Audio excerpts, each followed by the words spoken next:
Hello बच्चों, आज के वीडियो में हम क्लास 10th चैप्टर 2 पॉलिनोमियल्स में से जीरोस ऑफ अ पॉलिनोमियल के कुछ ऐसे इंपॉर्टेंट क्वेश्चंस को डिस्कस करेंगे जो बोर्ड पॉइंट ऑफ व्यू से बहुत ज़्यादा इंपॉर्टेंट है। तो चलिए आज का वीडियो शुरू करते हैं। तो ये हमारा पहला क्वेश्चन बच्चों, जिसमें हमें बोला गया है 1 is the zero of this cubic polynomial, find the other 2 zeros. अब हमने इस गिवन पॉलिनोमियल को स्टैंडर्ड फॉर्म में लिख लिया और इसे fx सेलेक्ट कर लिया और हमने लेट कर लिया let alpha is equal to 1, beta and gamma are zeros of this polynomial fx। Now अब हम जानते हैं क्यूबिक पॉलिनोमियल में जो सम ऑफ जीरोस है, यानी कि alpha plus beta plus gamma जो है वो माइनस बी बाई होता है।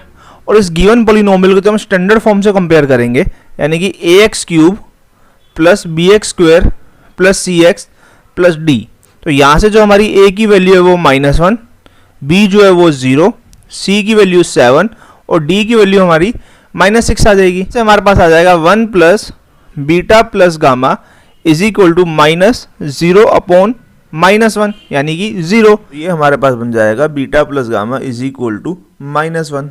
अब जब हम यहाँ प्रोडक्ट ऑफ जीरोस फाइंड करेंगे, यानी कि alpha plus beta plus gamma, तो क्वाड्रेटिक पॉलिनोमियल में उसका फॉर्मूला -d अपॉन ये होता है। तो यहाँ पे अल्फा हमारा 1 है, बीटा और गामा हम एज इट इज पुट कर देते हैं, तो जो डी की वैल्यू है वो हमारी -6 है और ए हमारा -1 है।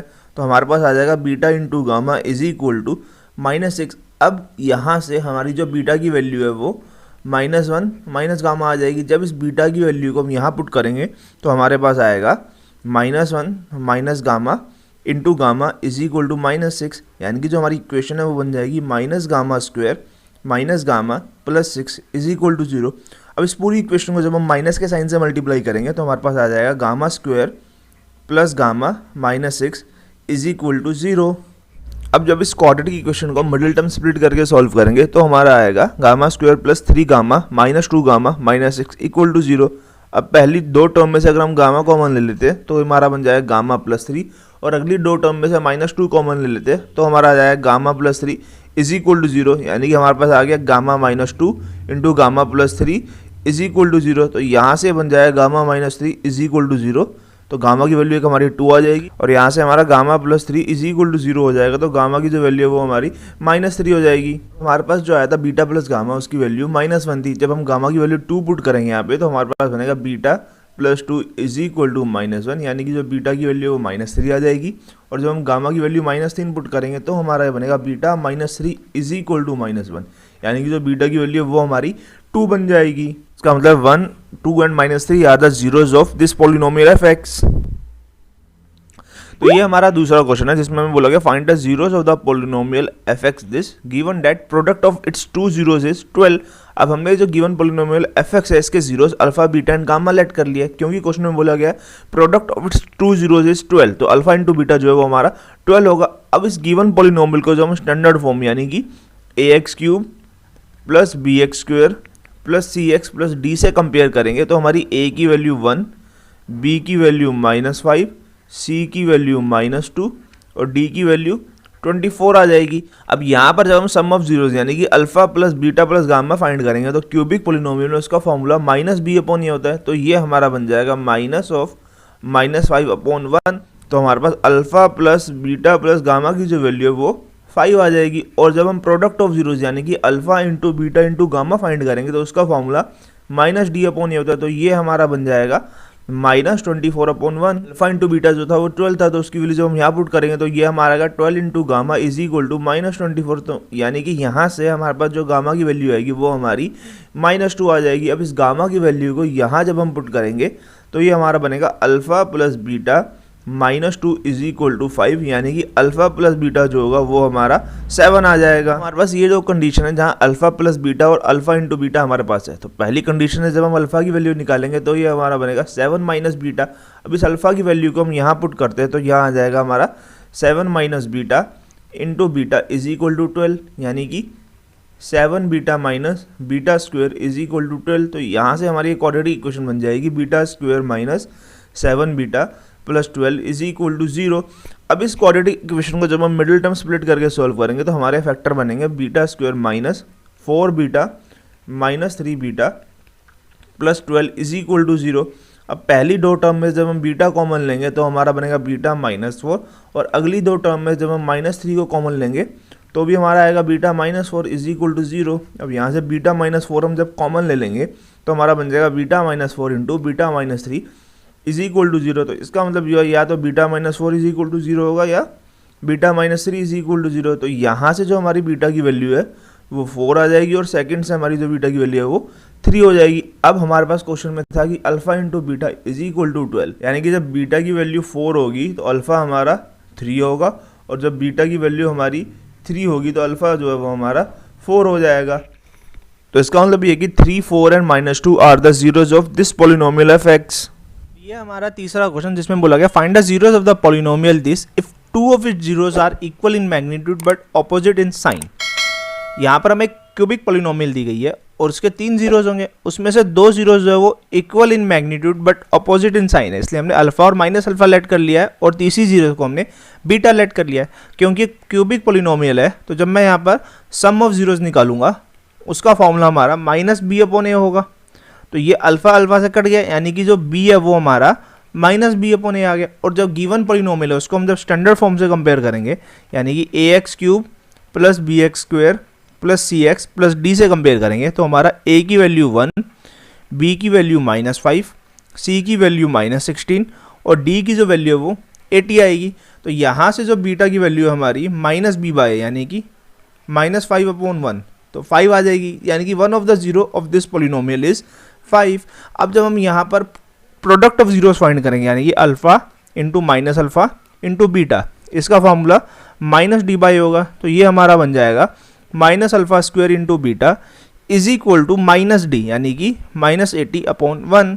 तो ये हमारा माइनस से माइनस कैंसिल हो जाएगा, तो α² into beta is equal to 80 बन जाएगा। और जब बीटा की वैल्यू हम यहाँ पुट करेंगे तो α² की वैल्यू 80/5 यानी कि 16 हो जाएगी। अब 16 को हम यहाँ 4 के स्क्वायर के रूप में लिख सकते हैं, यानी कि यहाँ से जो अल्फा की वैल्यू है वो हमारी +-4 आएगी। तो इसका मतलब ये है कि इस गिवन पॉलिनोमियल एफ एक्स की जो 3 जीरोज होगी 4, -4, 5 होगी। तो ये हमारा चौथा क्वेश्चन है जिसमें बोला गया the zeros of the given polynomial F X are in AP then find them. हमें यहाँ पर बोला गया जो जीरोज ऑफ दिस पॉलिनोमियल है वो AP में है और हमें उन्हें फाइंड करना है। अब यहाँ पर हमने लेट कर लिया कि a और a+d जो है वो इस गिवन पॉलिनोमियल एफ एक्स की जीरोज है। अब हमें चेक करना है क्या ये AP में है या नहीं है। AP में होने का मतलब है कि जो उनका कॉमन डिफरेंस है वो बराबर होना चाहिए। तो मैंने पहले वाली टर्म को a1, दूसरे को a2 और तीसरे को a3 लेट कर लिया है। AP में होने का मतलब है a2 - a1 is equal to a3 - a2, मतलब उनके बीच का जो गैप है वो इक्वल होना चाहिए। तो हमने जब ये a2 - a1 और a3 - a2 को फाइंड करा तो दोनों हमारे D आ रहे हैं। तो इसका मतलब तीनों नंबर जो है वो हमारे AP में है। अब जब हम सम ऑफ जीरोज निकालेंगे इस क्यूबिक पॉलिनोमियल का तो उसका जो फॉर्मूला होता है वो हमारा -b/a होता है। अब ये जो गिवन पॉलिनोमियल है इसे हम स्टैंडर्ड फॉर्म से हम कंपेयर करेंगे, जो कि होती है हमारी ax³ plus bx² plus cx plus d। वहाँ से जो हमारी a की वैल्यू है वो 2, b की वैल्यू -15, c की वैल्यू 37 और d की वैल्यू -30 आएगी। तो सम ऑफ जीरोस की जो वैल्यू है वो हमारी -b/a है। तो यहाँ हम जीरोस पुट करेंगे तो ये हमारी a - d plus a plus d is equal to minus of b, यानी कि -15/a यानी कि 2 आएगा। अब यहाँ पर जो हमारा d से d कैंसिल हो गया, जो 3a की वैल्यू है वो हमारी 15/2 आ गई। इसका मतलब ये होगा जो a की वैल्यू है वो हमारी 5/2 होगी। और जब हम क्यूबिक पॉलिनोमियल में प्रोडक्ट ऑफ जीरोस फाइंड करेंगे तो उसका फॉर्मूला -d/a होता है। तो यहाँ पर हमने तीनों जीरोस की वैल्यू पुट कर दी, a - d, a और a+d, और d और a की वैल्यू जब हमने पुट करी तो हमारा आंसर 15 आ गया है। अब ऊपर हमने a की वैल्यू फाइंड कर ली थी, उसे हम यहाँ पुट करेंगे तो ये हमारा बन जाएगा 5/2 - d into 5/2 into 5/2 plus d is equal to 15। तो जब ये बीच में 5/2 है, जब हम उसे 15 के साथ मिलाएंगे तो इधर रेसिप्रोकल होके 2/5 बन जाएगा और लेफ्ट हैंड साइड में हमारे पास बचेगा 5/2 - d इंटू 5/2 प्लस d। तो राइट हैंड साइड में हमारा 15 और ये 5 कट हो गया और हमारे पास 6 आ गया। और लेफ्ट हैंड साइड में जब a - b, a+b में a² - b² का फॉर्मूला लगाया जाएगा तो ये हमारा बन जाएगा 5/2 का स्क्वायर माइनस d का स्क्वायर इज इक्वल टू 6, यानी कि यहाँ से जो हमारी d² की वैल्यू है वो 25/4 माइनस 6 आ जाएगी। तो जब हम यहाँ एलसीएम लेंगे तो ये हमारा बन जाएगा 25 - 24/4 यानी कि 1/4 आ जाएगा। तो यहाँ से जो डी स्क्वायर है वो हमारा 1/2 का स्क्वायर लिखा जा सकता है, यानी कि जो डी है वो हमारा प्लस माइनस 1/2 होगा। अब हमारी a की वैल्यू 5/2 और d की वैल्यू 1/2 एंड -1/2 आई है, तो हमें जो 3 जीरोज निकालनी थी वो हमारी इस तरह से होगी 5/2 माइनस 1/2, 5/2 एंड 5/2 प्लस 1/2, तो ये हमारी आ जाएगी 4/2 यानी कि 2, 5/2 एंड 6/2 यानी कि 3।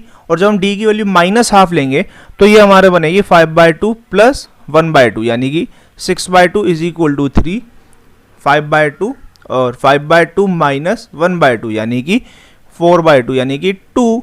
तो fx की जो हमारी जीरोस बनेगी वो होगी हमारी 2, 5/2, 3 या 3, 5/2, 2। तो ये हमारा पांचवा क्वेश्चन है जिसमें हमें पूछा गया find a polynomial whose zeros are √5 + 3 and √5 - 3। तो हमने यहाँ पर अल्फा और बीटा लेट कर लिया √5 + 3 और √5 - 3 को। जब भी हमें पॉलिनोमियल फाइंड करनी होती है उसका फॉर्मूला होता है k times x² minus alpha plus beta, यानी sum of zeros x plus alpha into beta, यानी कि प्रोडक्ट ऑफ जीरोस।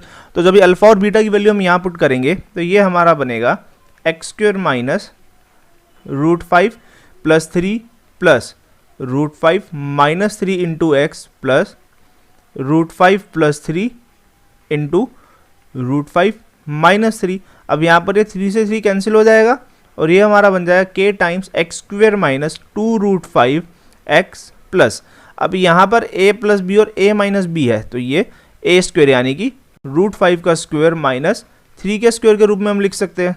तो ये हमारा बन जाएगा k into x² minus 2√5x plus 5 - 9 यानी कि हमारा -4 बन गया और यही हमारी गिवन पॉलिनोमियल है।